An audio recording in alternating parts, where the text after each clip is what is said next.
The planet of Valeria was a world unlike any other in its quadrant of the galaxy. Its skies shimmered with pale green clouds, and jagged mountains cut through sprawling forests in patterns that seemed almost deliberate, as if the land itself had a mind. Its cities, built from iridescent metals and crystal-like structures, gleamed under the light of its two suns. Yet beneath this beauty, there was a looming darkness, a creeping threat that had grown steadily over decades, gnawing at the peace of the civilization that called Valeria home.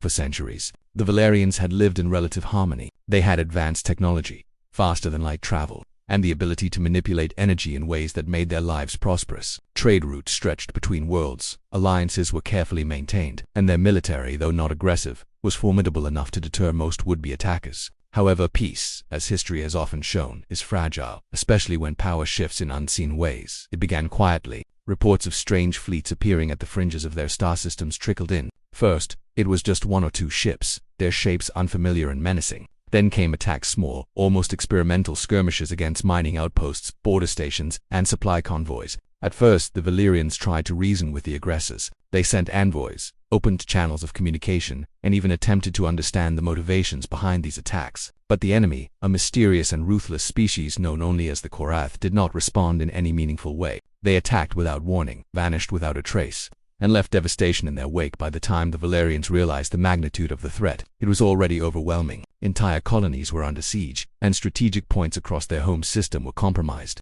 Panic spread like wildfire. Ordinary citizens, once accustomed to the quiet rhythm of their lives, now huddled in shelters and bunkers, listening to distant explosions and the sounds of engines cutting through the atmosphere in violent arcs. Leaders convened in emergency councils, trying to devise a plan, but fear and uncertainty clouded their judgment. No solution seemed sufficient, no defense robust enough to halt the advancing Korath. It was in this climate of desperation that the idea of sending a distress signal across the stars emerged. The concept itself was not entirely new. In theory, Valeria had the capability to reach out to other civilizations, but the thought had always been approached with caution. Communicating with unknown species carried immense risk. Allies could become enemies, and misinterpreted messages might trigger a wider conflict. Yet now, facing annihilation, caution gave way to necessity. The Council of Valeria convened in secrecy, debating their options. They weighed the probability of survival against the potential consequences of their plea. Finally, with heavy hearts and trembling hands, they authorized the transmission.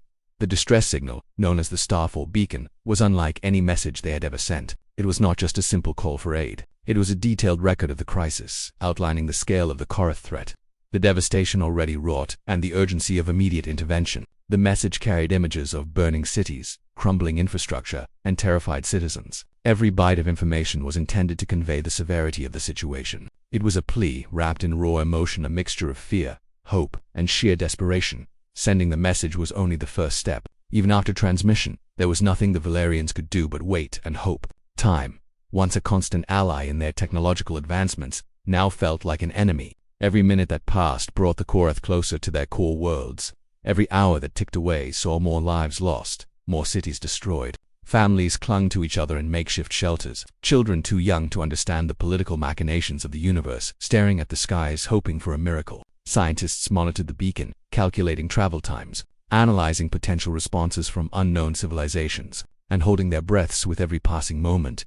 As the signal traversed the vast distances of space, carrying their hopes across light years, the Valerians imagined what might arrive. Perhaps it would be a neighboring systems fleet, trained diplomats and warriors who would help defend Valeria and restore peace. Maybe it would be a coalition of friendly species, each with the strength and technology to repel the Korath threat. In these moments of speculation, a fragile thread of hope began to weave itself into the fabric of despair. Yet the uncertainty was suffocating. They had no way of knowing who, if anyone, would respond, or what manner of force might arrive at their world. Days passed, weeks passed, and then a change rippled through the atmosphere, not in the skies of Valeria itself, but in the pattern of space. Sensors detected something approaching at impossible speeds, something moving with intent and precision. The incoming fleet did not communicate first, did not announce its purpose, and did not slow to signal peaceful intentions. Every system in the Valerian network lit up with alarms as the reality of the arrival became clear. The response to their SOS was coming, and it was unlike anything they had ever encountered. As the shadow of massive ships fell across the outer planets, the people of Valeria looked on in awe. The fleet was enormous, its ships towering and dark, bristling with weapons that gleamed ominously under the light of the distant suns. The markings on the hulls were unfamiliar, alien in the truest sense, conveying a sense of danger without a single word. Their size, their organization, and the efficiency of their approach communicated a terrifying message. These were not travelers, not diplomats, and not rescuers in the way the Valerians had imagined. Yet, in the minds of the beleaguered citizens and leaders alike, hope struggled to cling to life. Perhaps this force was here to help. Perhaps they would save Valeria from the brink of annihilation. But as the fleet drew closer, subtle signs began to emerge that hinted at a reality far more dangerous than anyone could anticipate. The ships did not maneuver with caution. They moved as if space itself belonged to them, cutting paths through the cosmos without regard for the debris fields or planetary orbits below. Recon drones sent ahead of the fleet were destroyed instantly, not in defense, but as a show of sheer dominance. The pattern of their approach was not defensive, it was calculated, precise, and disturbingly efficient. Every movement suggested that they were accustomed to war, to violence, and to asserting control over worlds weaker than themselves. Inside the council chambers of Valeria, panic now intermingled with a dawning sense of fear that went beyond the core threat. Scientists, generals, and politicians tried to read the incoming signals, tried to understand the intentions of the fleet. Some suggested that perhaps the fleet had misinterpreted their distress signal, that they were aggressive by default and not yet aware of the situation. Others whispered that this could be worse than the Korth, an entirely new danger that might consume them as easily as the invaders had already begun to. In every corner of the planet, speculation mixed with terror, and the weight of the unknown pressed down on the people like a physical force. Families watched the sky together, their eyes wide with both wonder and fear. Children clutched at their parents' hands, sensing the gravity of the moment even if they could not fully comprehend it. Elderly citizens, who had lived through previous conflicts and crises, felt a chill that was unlike anything before, a recognition that the universe held forces beyond their understanding, and that sometimes, even asking for help could invite danger. Entire cities halted in anticipation, the usual hum of activity replaced by tense silence. Even the most stoic soldiers, trained for combat and crises, found themselves holding their breath, waiting for the first signs of contact. And then, as the fleet moved into the inner systems, the first direct interactions occurred. Sensors detected energy signatures unlike anything Valeria had catalogued, fields of force, weapons primed and ready, and ships that moved with a fluidity that defied conventional physics all announced the presence of the newcomers. The Valerians' hearts raced. For a moment, hope clashed violently with terror. Perhaps these beings would intervene and destroy the core. Perhaps they would bring salvation. And yet, in the way the fleet moved, in the absence of communication, in the cold, almost mechanical precision of their formation, there was a silent warning. These were not saviors in the way anyone had imagined. In that moment, the people of Valeria realized the weight of their decision to send the distress signal. They had reached out across the void, calling for help in their darkest hour, and the response had arrived. But the nature of that response was still a mystery, and the realization that what they hoped for might not align with reality sank slowly into every mind. The planet held its collective breath, waiting for the next moments, knowing that whatever happened next could change the course of their history forever. The stage was set for a confrontation that would test the limits of fear, hope, and survival. Valeria had sent an SOS and something had answered. Yet the answer, though massive, efficient, and undeniably powerful, carried an air of something far more complex than rescue. It was as if the universe itself had responded not with empathy, but with a force that demanded attention, respect, and perhaps obedience.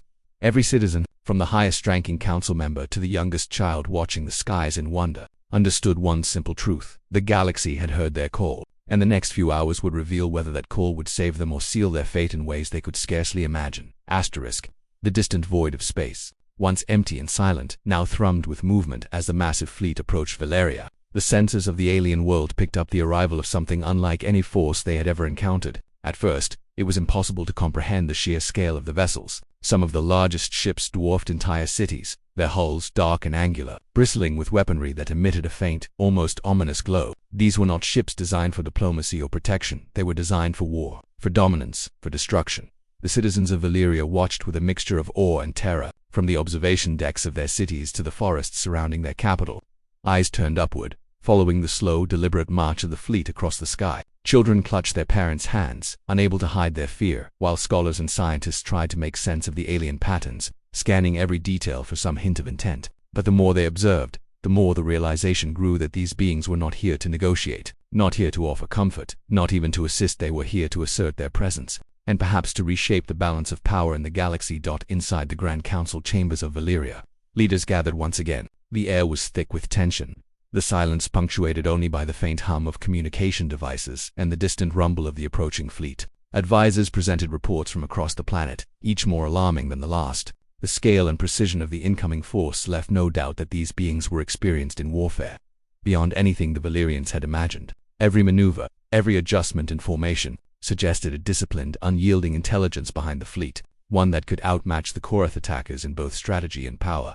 The Valerians had expected help, perhaps in the form of reinforcements, maybe even a coalition of allies who could aid them against their aggressors. But nothing in their calculations could have prepared them for the reality of the Deathworlder fleet. The ships moved with a terrifying purpose, cutting paths through space with unmatched efficiency, scanning and targeting systems with a precision that was almost surgical. Recon probes sent out by Valeria were destroyed instantly, not in defense, but as a demonstration of overwhelming force. Each destruction sent tremors through the senses of the alien planet, a silent message that the newcomers were in complete control of the situation.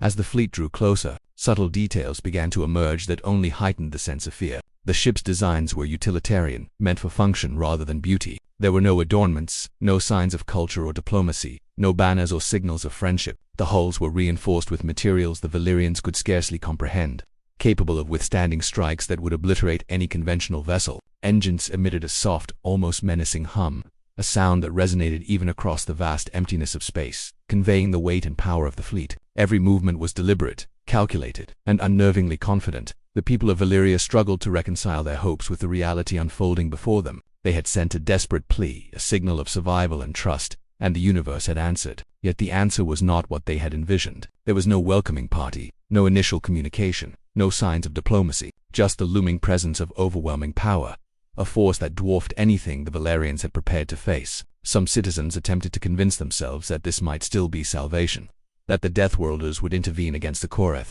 and perhaps their methods, though terrifying, would ultimately protect Valeria. But deep down, a sense of unease spread through the hearts of even the bravest leaders. There was something in the way the fleet moved, in the silent authority of their approach, that suggested they were not saviors in the traditional sense. They were enforcers, beings whose presence demanded attention and respect, whose actions were driven not by empathy but by a code of power that the Valerians could barely comprehend. The distinction was subtle yet undeniable. The Deathworlders were not here to negotiate, or to save. They were here to assert their dominance, and whether that meant protecting Valeria or reshaping it, no one could yet predict.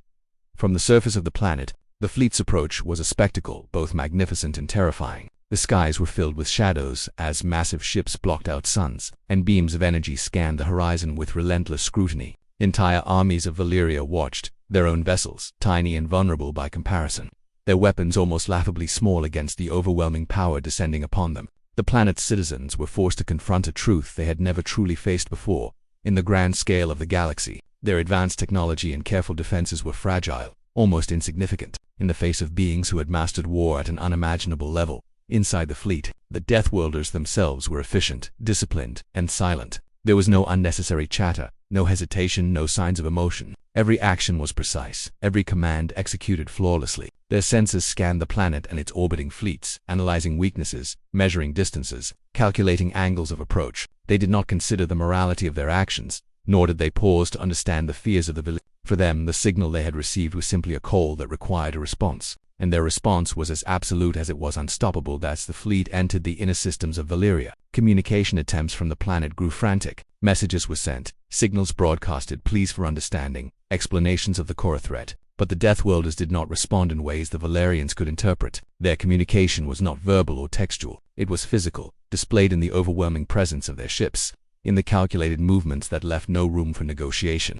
Each action spoke volumes, a language of power and dominance that the Valerians were only beginning to grasp. Fear began to turn into something else, a gnawing realization that they were witnessing beings whose methods and motivations were beyond comprehension. The Valerians had imagined allies arriving to fight alongside them, but what arrived was something far more complex and formidable, a force that could annihilate enemies without hesitation and reshape the battlefield according to its will. The planet's leaders understood that any misstep, any misunderstanding, could be catastrophic. Every command given to their fleets, every strategic move, had to account for the presence of the Deathworlders, whose true intentions remained unknown.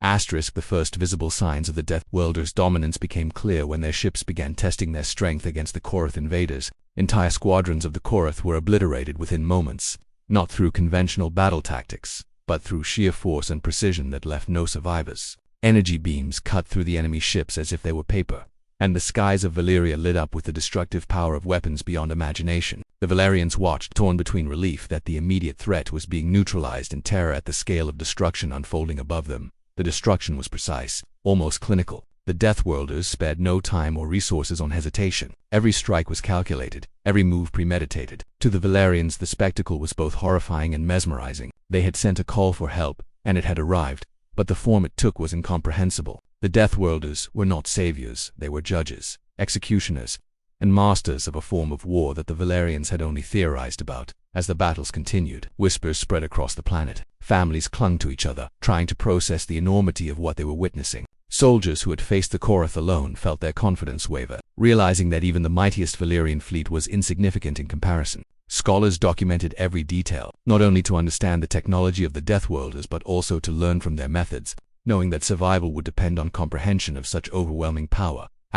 Even as fear and uncertainty gripped the planet, a subtle sense of awe began to take root. The Deathworlders, despite their terrifying presence, demonstrated capabilities beyond imagination. Their fleet's coordination, the speed of their decision-making, the effectiveness of their weapons, all of it was a revelation to the Valerians. For the first time, they were confronted with a scale of power that existed beyond their world. A reminder that, in the universe, survival depended not on hope alone but on understanding and adaptability.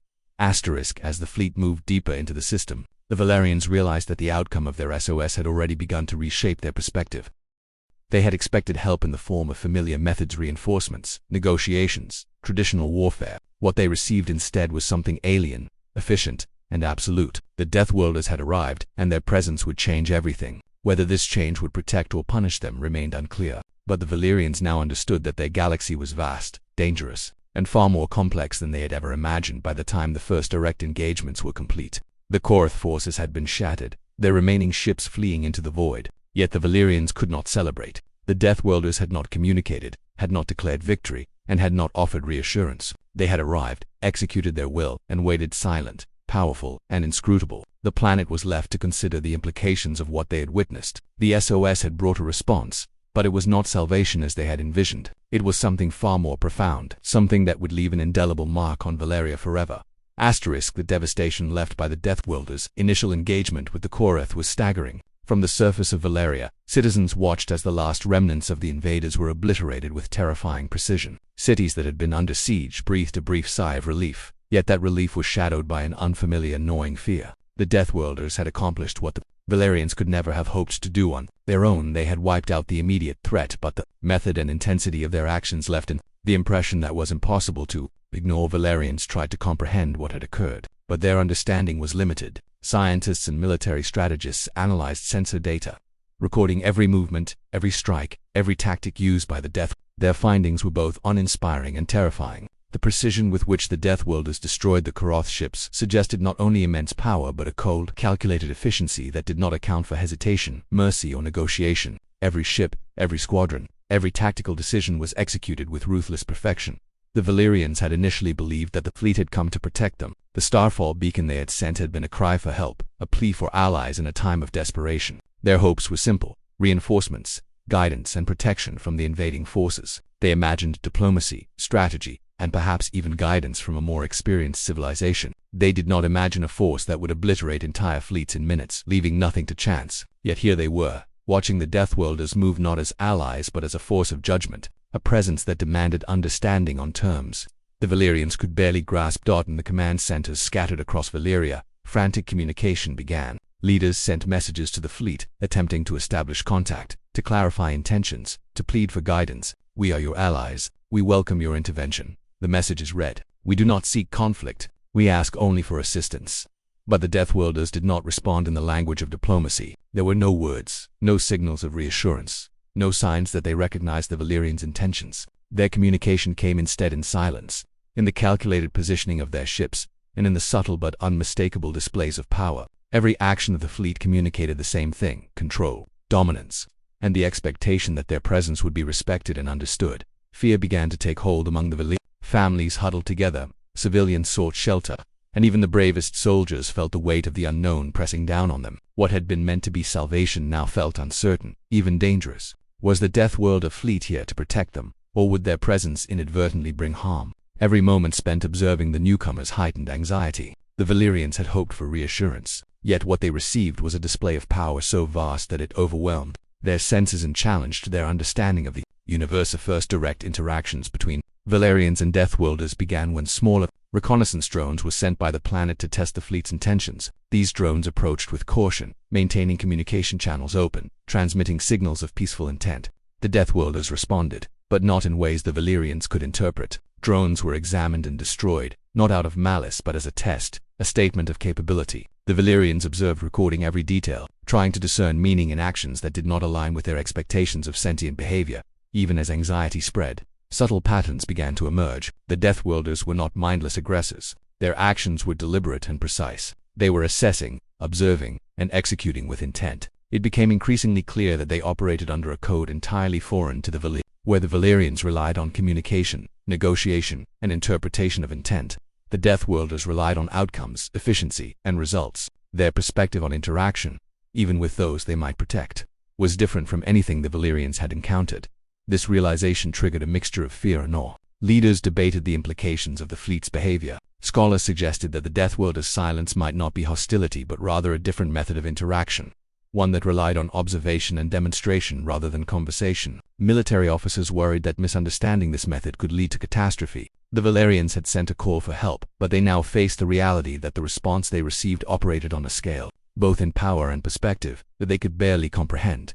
The aliens attempted to communicate again, this time through larger ships, carefully maneuvering through the fleet's outer formations to show goodwill. They transmitted images, holograms of their cities, families, and fleets, hoping to demonstrate their intentions clearly. They tried to explain the threat of the Korath, to convey the desperation that had prompted the SOS, yet still, the Deathworlders responded only through controlled movement and demonstration of their own power. There were no words, no signals of empathy, no acknowledgement in a way the Valerians could understand. From the surface of Valeria, the civilians watched the drama unfold in the skies and through their sensor networks. Children, innocent yet perceptive, sensed the tension. Parents tried to calm them, but their own unease was evident. Entire cities held their breath, observing both hope and fear entwined in every maneuver of the massive fleet above. For the first time, the Valerians experienced the unsettling truth that survival in the universe was not just about power or technology. It was about understanding forces far greater than themselves. As the hours stretched into days, the Deathworlders began to demonstrate the full scope of their methods. They did not simply destroy or protect, they reshaped the battlefield, removing threats with precision and leaving no room for error. Entire Korath squadrons were eliminated in sequences so fast that the Valerians struggled to record and analyze the events in real time. Strategic points that the Korath had fortified were neutralized almost instantaneously. The destruction was both awe-inspiring and terrifying, leaving no doubt that the Deathworlders were capable of feats the Valerians could scarcely imagine. Despite the fear, a small group of observers began to piece together a pattern. The Deathworlders seemed to operate under a principle of selective intervention. They did not annihilate indiscriminately. Their focus was on neutralizing immediate threats while leaving structures, people, and territories that were not directly involved untouched. The Valerians were forced to confront the uncomfortable realization that the fleet's presence, while devastating to enemies, could also be a lesson in power. Survival, it seemed, depended not on pleading for help but on understanding the rules that governed, or forces far beyond their own civilization. The Valerians' perception began to shift. Further, as the fleet maintained its calculated silence, the absence of verbal communication, while initially terrifying, started to convey a different type of message: strength and competence. The Deathworlders' actions communicated their intentions more clearly than words ever could. Every maneuver, every strike, and every observation spoke volumes about their priorities, their capabilities, and their expectations of those who witnessed them. The Valerians began to understand that the fleet's purpose was not to negotiate, but to enforce, to assert control over the situation with an absolute clarity that left no room for doubt.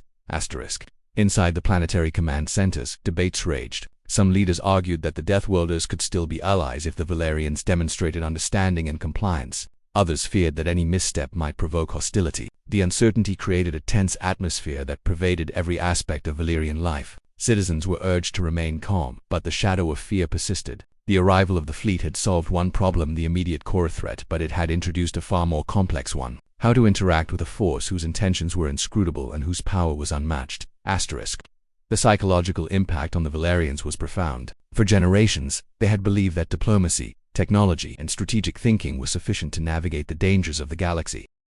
The Deathworlders challenged that belief completely. Their methods, though effective, were alien in every sense. Their reliance on action over communication, efficiency over discussion, and precision over emotion created a paradigm that the Valerians had never encountered. The lessons were harsh but undeniable. The universe was vast, Its rules were varied, and understanding power required more than knowledge. It required perception, adaptability, and humility. Entire fleets were neutralized almost instantaneously. The invaders' attempts at counterattack crushed before they could even mount a defense. Cities previously threatened by bombardment were spared, not because of mercy, but because the Deathworlders deemed the structures irrelevant to the immediate objective. The Valerians were left to witness the aftermath, a quiet, eerie silence where chaos had reigned, a world left standing yet forever altered in perception and understanding. The Valerians realized the full meaning of the Deathworlders' presence. They had come in response to an SOS, but their arrival was not about friendship, diplomacy, or conventional aid. They were a force of unparalleled power, a presence that commanded attention and respect, and a reminder that the galaxy was filled with civilizations whose rules and priorities were beyond comprehension. The Valerians had asked for help, and they had received it, but the help came in a form that demanded reflection, fear, and ultimately, a profound understanding of the scale of power in the universe. In those quiet moments after the battles, when the fleets receded into orbit and the dust of the Korath conflict settled, the people of Valyria stared at the stars, grappling with a simple truth. Survival was no longer just about technology or strategy. It was about comprehension of forces that dwarfed their own civilization,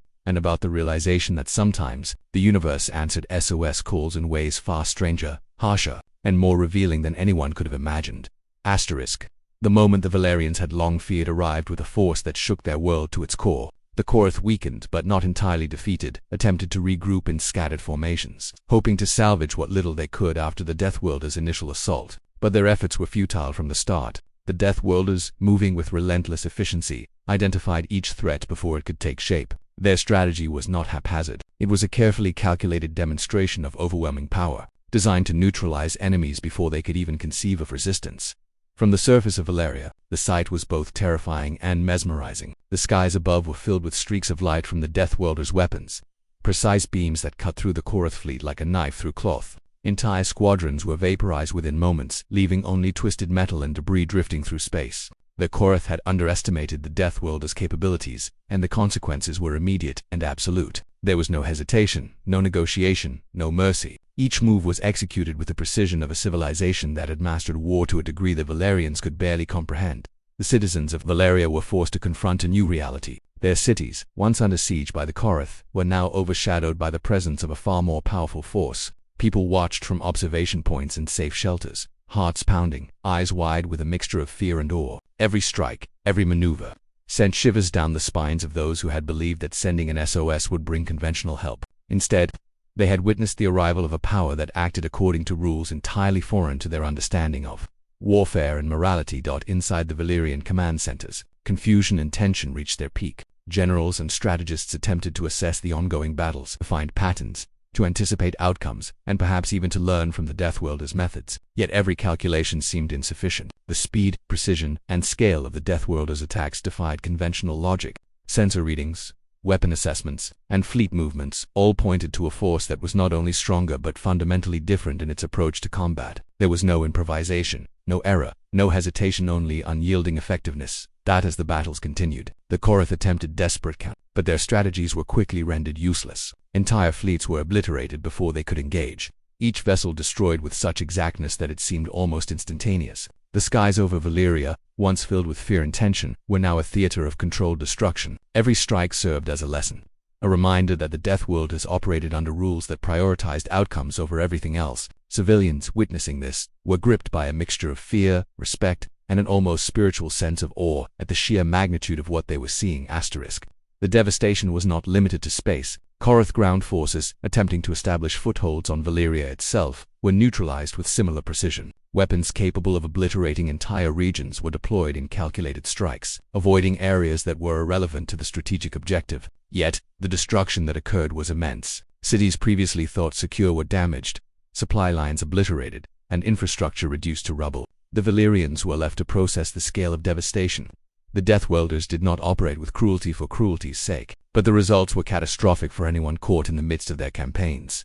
Fear rippled through the population. Families huddled together in shelters, listening to the distant hum of weapons and the low rumble of impacts. Children, young and old enough to perceive danger, cried and clutched at their parents, sensing the enormity of the events unfolding above. Elderly citizens, who had survived previous wars and crises, felt a terror unlike anything they had known, a recognition that the universe contained powers so immense that even the most advanced civilization could appear fragile and insignificant. Every explosion, every flash of light in the sky was a reminder of this truth. The Valerians' military forces were rendered almost irrelevant in comparison. Their defensive systems, once thought formidable, now seemed fragile. Ships were destroyed before they could launch their own weapons. Ground defenses were bypassed with precision. Strategies that had been carefully developed over years failed almost instantly. Even the most experienced generals found themselves overwhelmed, forced to reconsider everything they had learned about warfare. The Deathworlders' approach was absolute, uncompromising, and beyond the comprehension of any civilization that had relied on negotiation,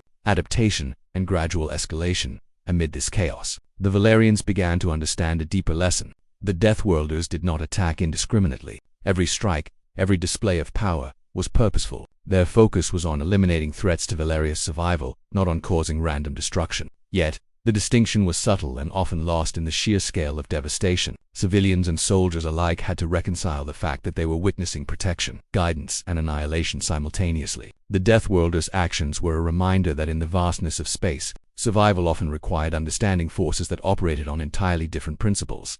The Korath, now in disarray, attempted to flee, hoping to escape the relentless assault, but the Deathworlders were merciless and precise. No vessel escaped unscathed. Entire fleets vanished. They remained scattered across space, leaving nothing behind but debris and silence. The speed and decisiveness of the attacks left the Valerians in stunned silence. They had sent a call for help, and help had arrived, but in a form far more intense, more destructive, and more absolute than anyone could have anticipated. As the hours stretched into days, the scale of devastation became fully apparent. Key locations previously under threat were now secure, yet the cost had been immense. Entire military formations had been obliterated, key infrastructures damaged, and civilians traumatized by the violence they had witnessed. The Valerians were forced to grapple with a new understanding of survival, that it often came with consequences far beyond immediate perception. Protection, in this case, had arrived in the form of overwhelming force, and that force was a lesson in power, efficiency, and the cost of relying on unknown allies. In the midst of the chaos,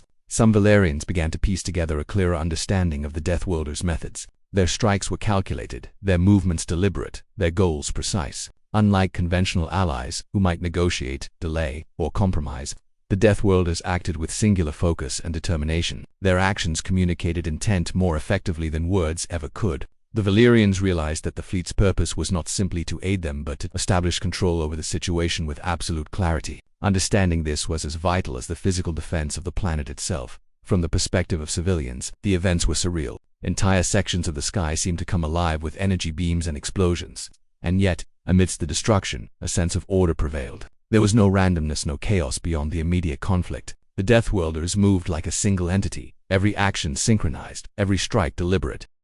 Fear mingled with awe, and the Valerians slowly began to recognize the magnitude of the power that had answered their SOS. This power was not human, not alien in the conventional sense, but something far more absolute and incomprehensible inside the planetary command centers. Leaders faced difficult decisions. They had witnessed the effectiveness of the Deathworlders firsthand, and they understood that direct control over the situation was limited. Orders were given to minimize interference, to observe, and to learn from the newcomers' methods. Every movement, every action, every calculation made by the Deathworlders was recorded for future reference. It became clear that understanding and adaptation were now as important as defense itself. Survival depended not only on technology but on comprehension of the forces that could operate beyond their imagination.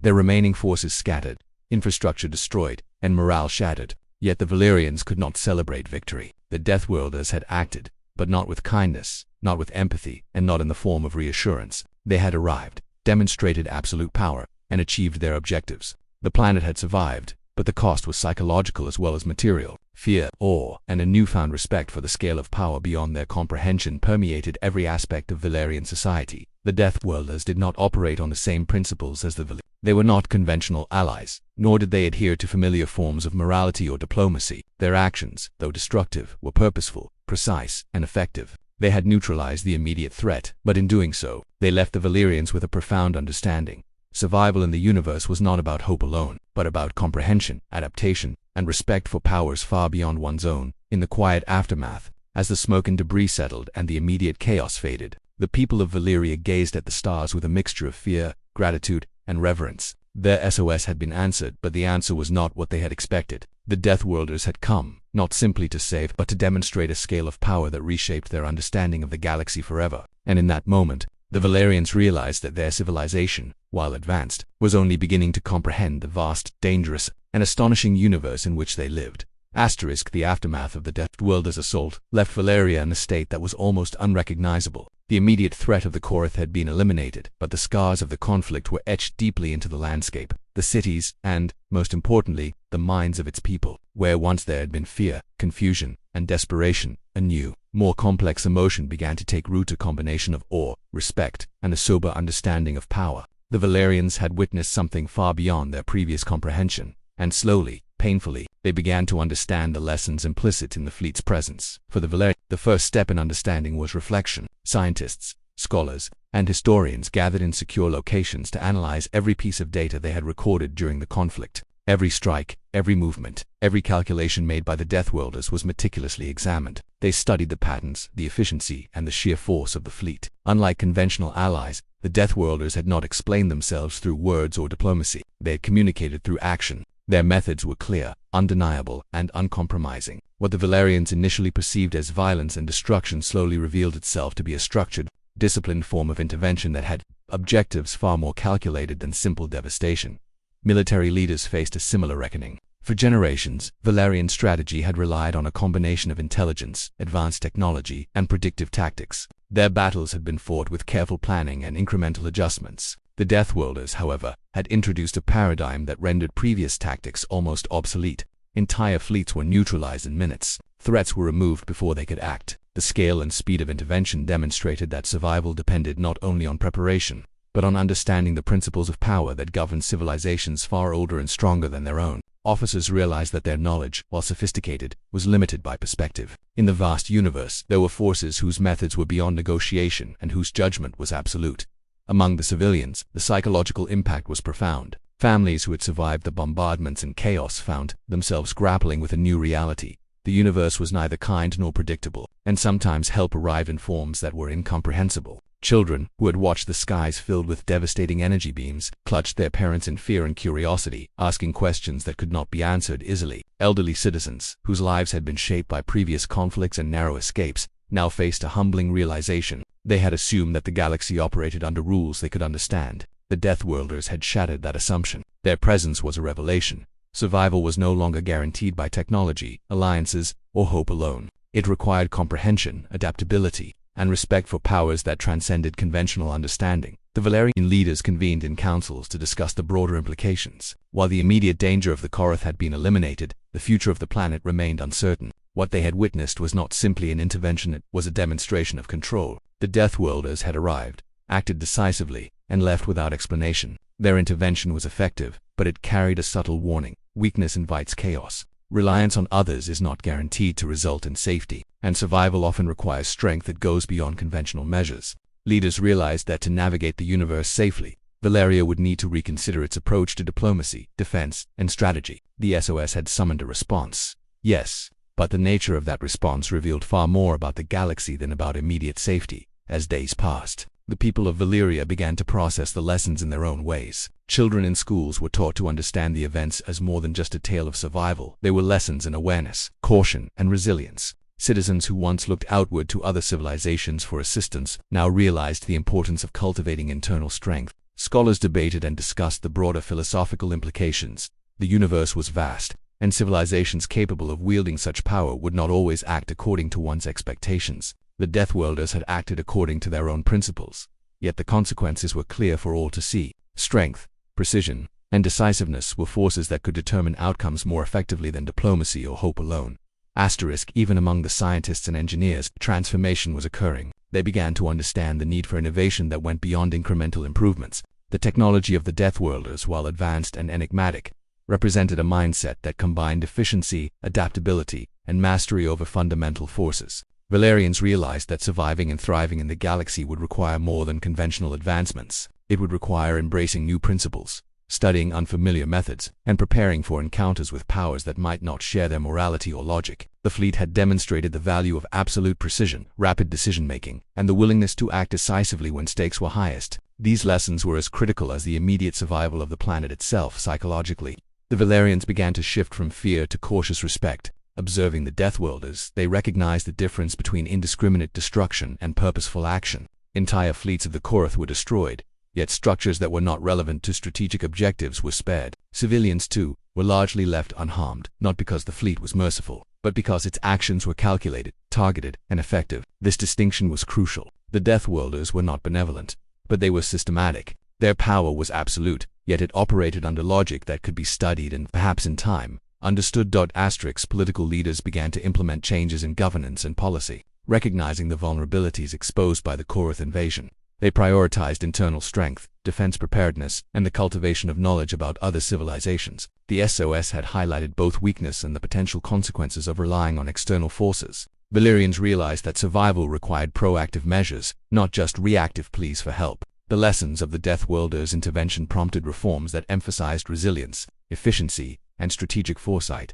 The broader population also began to engage in reflection and rebuilding. Communities came together, not only to repair physical damage but to process the emotional and psychological impact of what they had witnessed. Families discussed the importance of understanding the universe's complexity. Educators emphasized critical thinking and awareness, and social structures shifted to accommodate a new understanding of interstellar realities.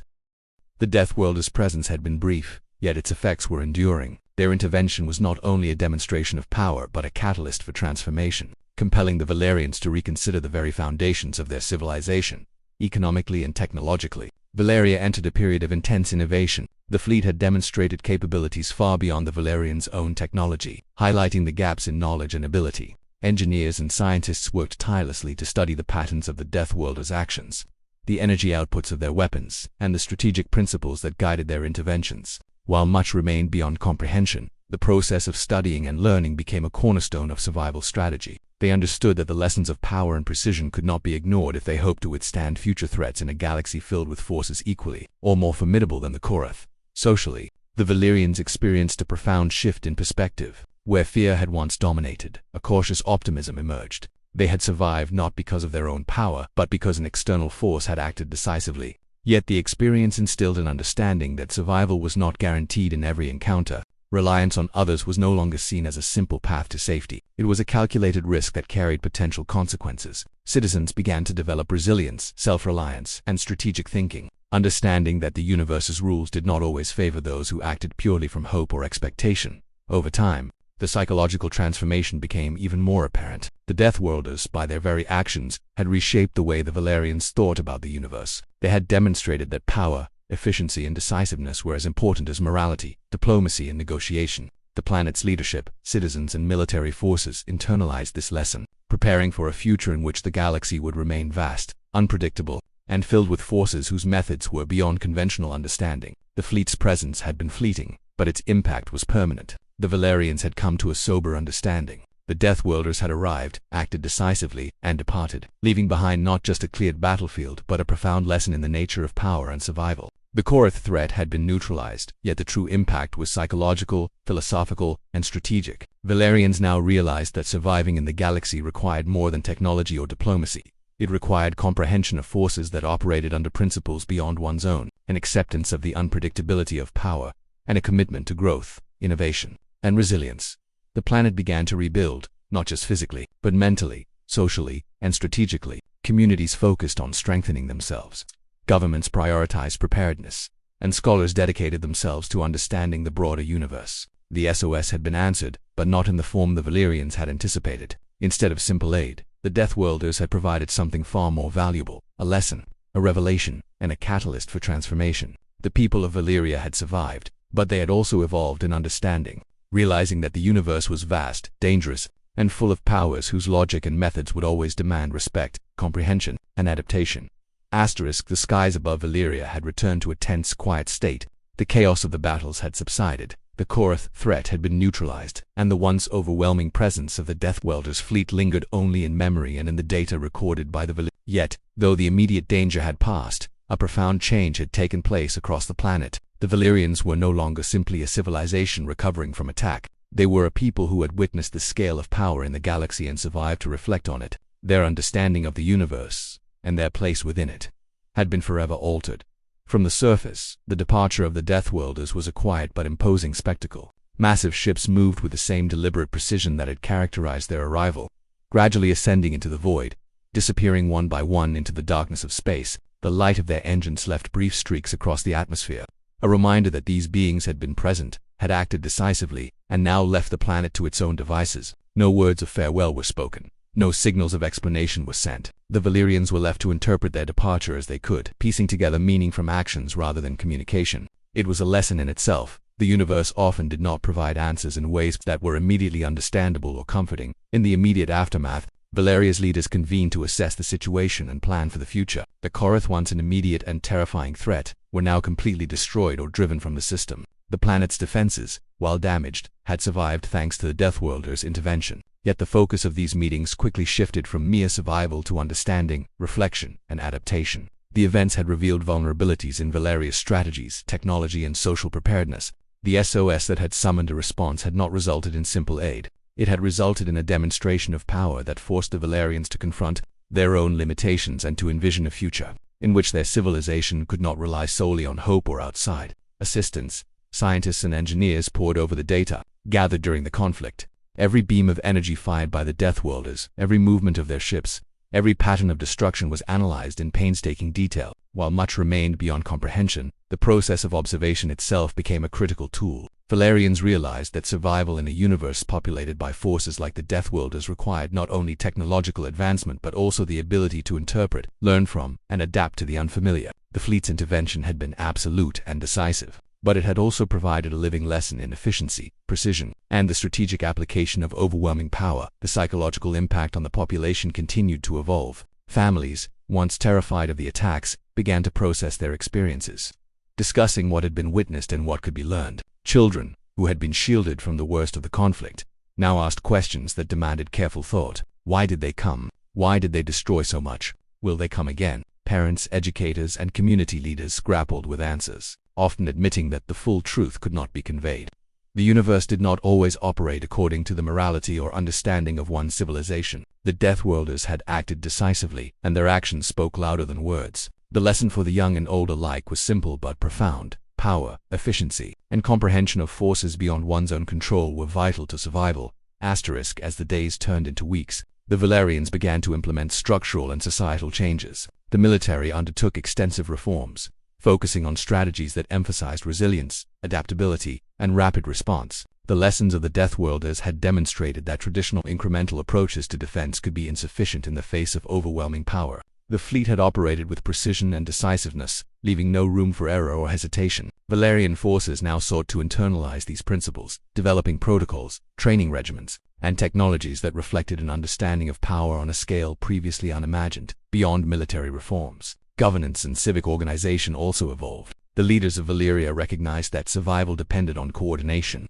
clear decision-making, and the capacity to act decisively in times of crisis. Communication networks were strengthened, emergency response protocols were refined, and contingency plans were developed with the understanding that threats could arise from sources that were unpredictable, powerful, and entirely foreign. The experience had highlighted the limits of reliance on external assistance, and the importance of building internal strength, both in infrastructure and in the societal mindset.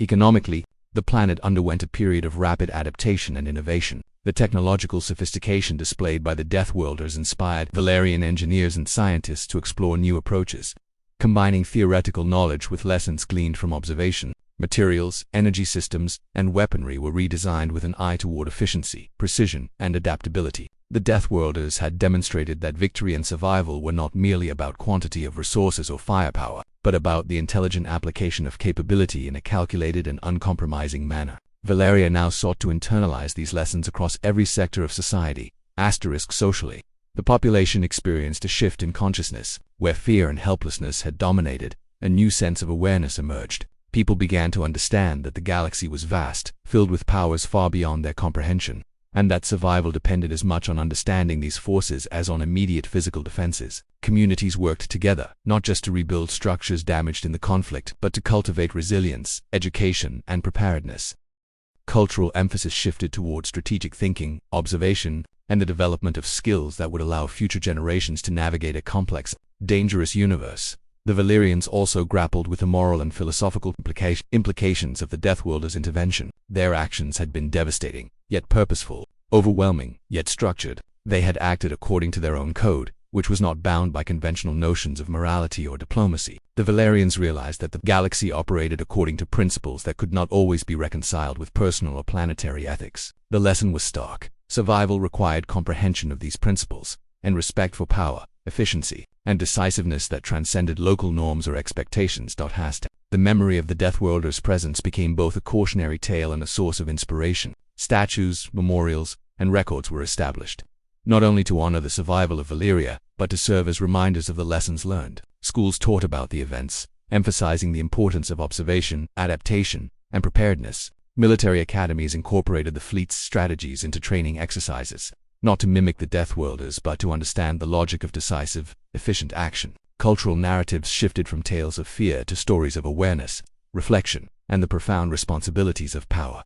The psychological transformation of the Valerians extended to their leaders as well. They had learned the hard truth that calling for help in the galaxy came with no guarantees, and that the response received could be incomprehensible, overwhelming, and absolute. Yet they also realized that understanding the principles behind such interventions, analyzing methods, observing outcomes, and adapting strategies was essential to ensure that future crises could be navigated with greater competence and foresight. Leadership became not only a matter of decision-making but of interpretation, learning, and the cultivation of insight into forces far greater than themselves. The planet had survived, yes, but it had also evolved in thought, strategy, and societal structure. The Deathworlders had come, acted decisively, and left, yet the lessons they imparted were enduring. Valerians now understood that survival in the universe required more than technology or alliances.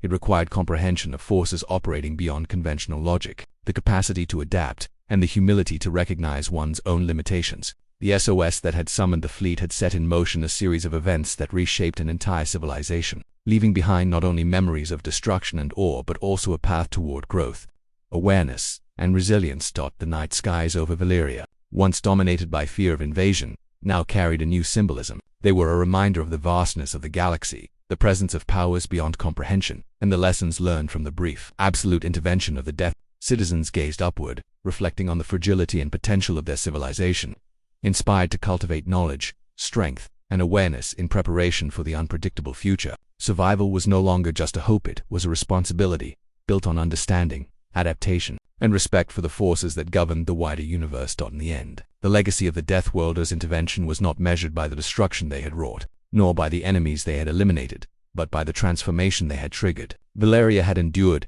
evolved, and grown wiser. The fleet had departed, leaving the planet in silence, but its presence echoed across generations.